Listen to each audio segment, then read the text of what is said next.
Bonjour Evelyne. Bonjour Claude. Alors nous sommes à la Coupole, oui. Et nous avons fait appel une deuxième fois à Lucille. Oui. Explique-nous. Alors Lucille nous avait charmé au pied de cochon et nous avons pensé qu'à la Coupole, dans un lieu raffiné, artistique, elle serait parfaite. Et alors elle a été comment? Elle a été absolument parfaite, ce qui est un pléonasme.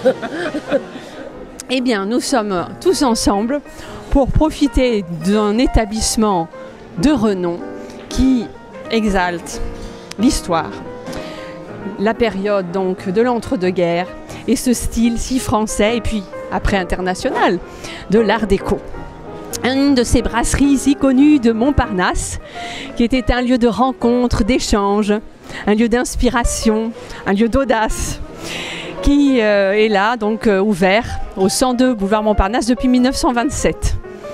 Il a ouvert, il a été inauguré donc le 20 décembre 1927, c'était un 20 décembre, comme l'avait suggéré l'ami des fondateurs de ce lieu. L'ami, c'était Kurnonski, un grand gastronome, qui disait « le vin dissipe la tristesse, donc il faut que ce soit un vin ».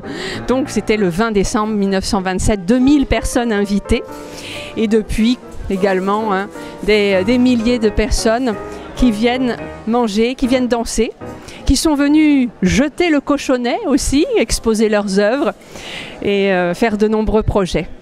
Voilà, donc ce décor qui a en partie gardé son mobilier, ses éléments d'origine dont je vais vous parler, est un lieu que certains connaissent. J'imagine que vous avez peut-être eu l'occasion peut-être de venir dès le matin pour un petit déjeuner, ou pour un déjeuner, pour un goûter, pour un dîner, pour une soirée dansante, voilà.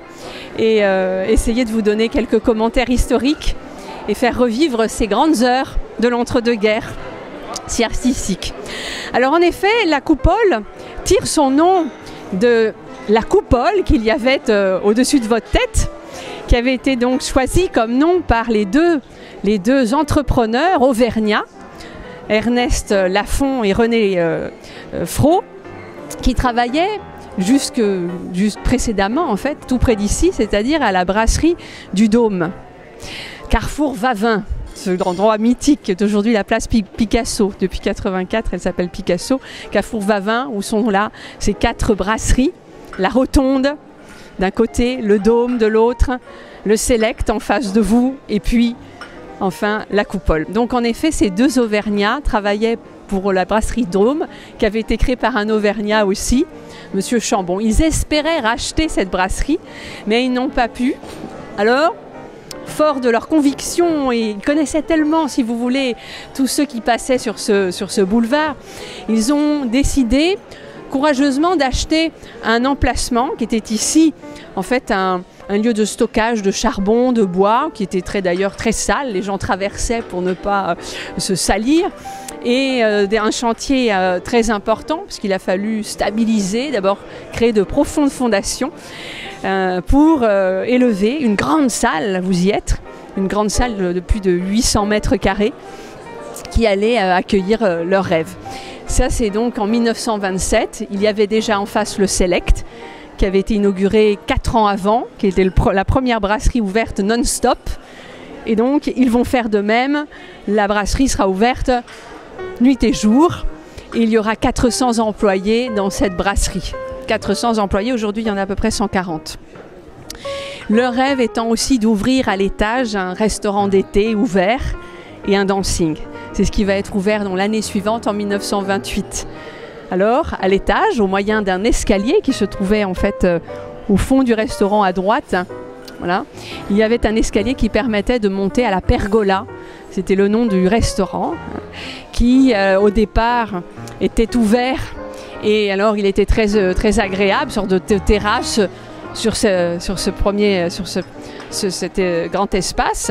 Mais quand la pluie arrivait inopinément, toute la clientèle, puis on n'avait pas les yeux rivés sur la météo, n'est-ce pas, comme on le fait tout le temps avec nos applications.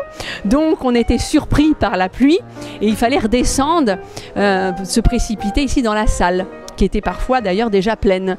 Alors, rapidement, ils ont entrepris de créer un toit coulissant Donc ce restaurant a été du coup couvert et il a été également coiffé, on pourrait dire, d'une terrasse où l'on jouait aux boules. Voilà, donc autour de vous d'ailleurs, c'est une sorte de galerie de photos qui évoque cette histoire.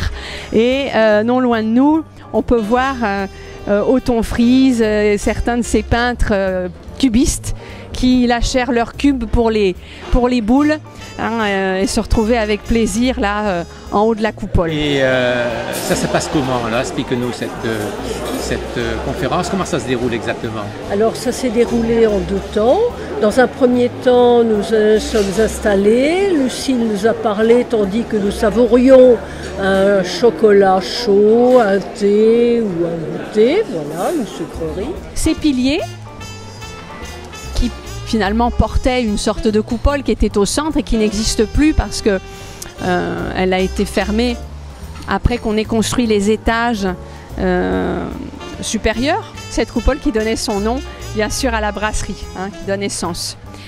Alors, du bas au plafond, avant de revenir au pilier, vous avez ce sol qui est en partie d'origine. Vous voyez la qualité des matériaux utilisés. C'est un sol dont la faïence, les sortes de tesselles, sortes de mosaïques, ont été réalisées à Choisy-le-Roi. Choisy-le-Roi était une ville très industrielle. Il y avait de grandes maisons de verrerie, de faïencerie. Voilà, Choisy-le-Roi. Les faïenceries de Choisy-le-Roi ont aussi travaillé pour le métro. Il y a eu plein de grandes commandes. Donc ça, c'est été fait sur mesure, à la demande. Donc un motif particulier dessiné pour cette coupole. Toujours en place, avec ces tons, vous voyez, ocre, un peu brun, et puis ces disques qui peuvent vous faire penser aux compositions abstraites de Sonia Delaunay, Robert Delaunay, cet esprit justement symétrique, épuré de l'art déco. Et ensuite, nous avons déambulé le long de la coupole et nous sommes même descendus dans la salle de danse pour rêver un peu aux années passées. 90 ans, dans les années 80, et il avait là, donc au-dessus vous avez les photos de ces ambiances de danse. Vous voyez, il y a eu beaucoup de monde, c'était très dense. Également là, la deuxième photo avec cette fontaine lumineuse, cette vasque là qui n'a pas d'eau, mais on nous avait mis des plantes à ce moment-là. Et vous voyez, tout un vestige de table. Et l'ouverture du plafond, vous devinez là, les tables qui étaient à l'étage au-dessus. C'était en 1988. Donc au moment du classement, on a repeint, on a retrouvé cette couleur verte, on a nettoyé l'ensemble et on a fait appel à un peintre qui s'appelle Michel Bourbon et qui a réalisé cette composition. Kiki de Montparnasse, Alice Train, de son vrai nom, est en haut, couronnée de pommes. Et puis on retrouve comme ça une évocation de ceux qui ont fréquenté la coupole. Et il y a notamment en bas à droite l'un des entrepreneurs, Ernest Fro, le fidèle de la coupole. Avec cette photo très artistique, comme si sa tête... finalement, l'ombre portée à la fois de sa tête ou de cette tête à l'antique se rejoignait, un peu comme le passe-muraille de cet univers. Vous voyez la signature en bas à droite. Et là, la configuration de cette brasserie, rez-de-chaussée avec toutes ces petites tables, ces guéridons, beaucoup de, vous voyez, c'est l'époque les chapeaux. On reconnaît au premier plan Fujita avec ses lunettes. Et également, voilà, à l'étage, vous voyez là à gauche Pépito et Joséphine. Donc après tout, aussi il est différent vraiment. Ouais. Les gens qui fument, les lunettes, les regards sur les uns les autres. C'est très masculin. Évidemment, les femmes seules, c'était pas encore très commun. Lola, Lola, vie d'amour, il met pas d'ouvrage, vous pouvez lui faire la cour, il vous en empêche, chacun croit que c'est pour lui, ses regards si doux, et s'apprête à des folies, mais Lola s'en fout.